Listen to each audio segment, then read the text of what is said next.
Yadda na ci saurayin ƙawata, za ku ce cin amana ne, amma ba cin amana ba ne, saboda sha'awansa da ya kama ni, kuma yanayin yadda na kalli salmalolonsa gaskiya ba zan iya haƙura da shi ba.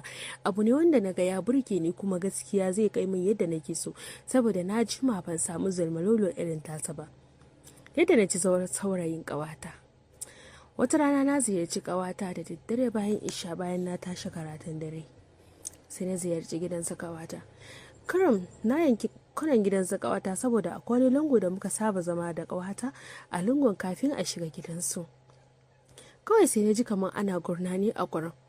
Da farko na tsorata, amma daga baya sai na so na ga menene ake aikatawa a gurin. Sai na ji kamar ana ta cewa ka bari dan Allah, wani zai gamu. Irin haka da na ji haka sai na ce to a'a, ban gane ba, ka bari wani zai ji mu, kamar muryar ƙawata. Kawai sai na ƙara saurara, na tsaya na ji. Sai na ji kamar muryar ƙawata again, tana wayyo Allah na da daɗi, wayyo ka ƙara min. Sai na ce to wannan kan su wane ne a wannan gurin, kamar ƙawata, anya ƙawata ce ma kuwa. I was so surprised da na ƙara matsowa na ga ƙawata ce, amma fa ka kumanta ba su ganni ba, daga ita har Murtala ba su ganni ba.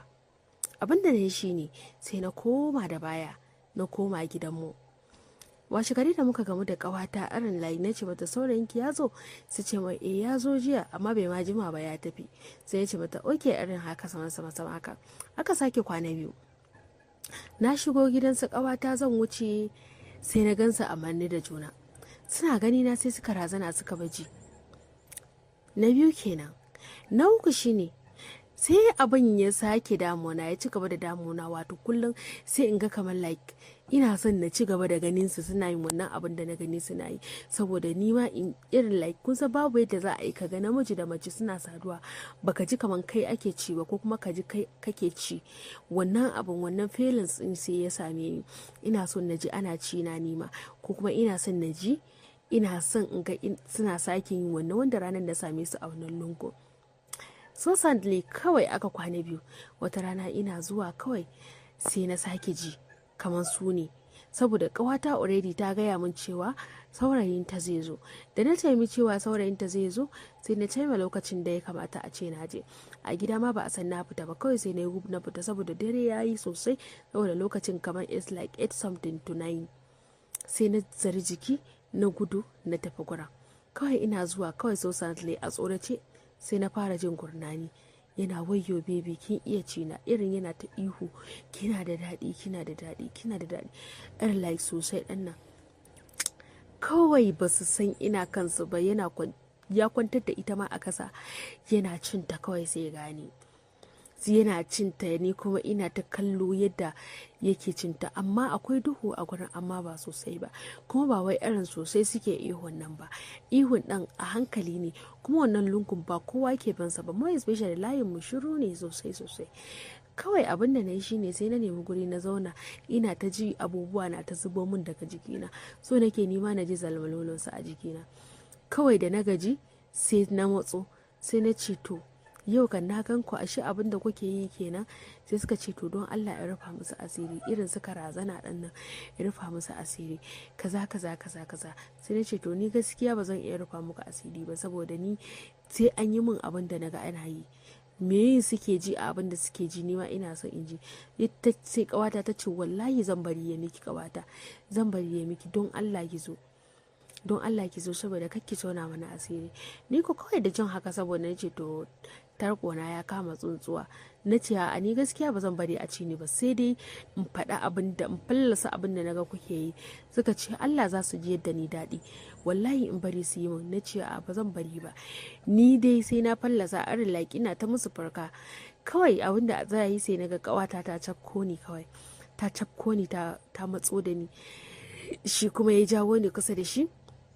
Kawai sai suka fara romansin ɗina a tare, suka rikirkita ni, suka birkita min tunanina, suka fara, ƙawata tana shan nonuwa na, ci kuma yana ta wasa da farjina, yana shan bakina. Suka rikita ni, suka hana ni yin magana. Kawai ni ma da na tashi na birkice musu, na rikirkita su, na fara wasa da shi, ina wasa da shi, ina shan zalmalulunsa, ina latsin ko ta ina, ina ta mishi kiss ko ta ina, ina ta shafan shi ko ta ina. Na fa kasa barin shi ya huta. Abinda na ci gaba da yi shine ina ta wasa da bakin nonuwansa da bakina da harshe na, ina ta mishi wasanni iya son raina, iyakacin abin da naga zan iya a wannan lokacin. Abin da na yi shine kawai sai nima kafin na hankara na ganni a ƙasa ba, na wage dore na ina son in ji fa nima an zuba min zalmalolo a ciki. Kawai sai ya zo ya buga min zalmalolonsa, na ce wayyo wayyo daɗi, wayyo Allah na, ina ta ihu kai da na ga fa yana son ya kure ni, kawai na ce a canja style, ya kwanta na hau kansa ina ta gwatso. Kai abin nan ya kai min makwara, ya kai min can yadda nake so ya kai min, ya kai min can inda nake bukata a ce ya zo. Zalmalolon nan daidai ne da ni yadda nake so.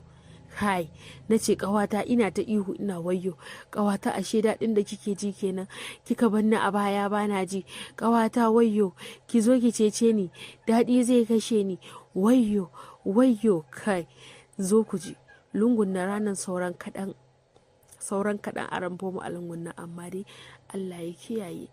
Amma ina son ku gane cewa wannan abin zub da mutunci ne. Wannan da ta turo min labarin nan gaskiya baki kyauta ba, duk da ba zan faɗi sunan ki ba, ki kyauta ba. Ni ba nawa karantawa ne, na karanto shi, amma nan gaskiya ba a kyauta ba. A'a wannan iskanci ne ke kuma ƙawan ki bari ki aure shi ku zo sai yayi ta cinki. Gaskiya wannan iskanci ne, ni dai na karanto, to kuma ku gaskiya wannan haramun ne, ku kiyaye, ba abu bane mai kyau gaskiya, haram.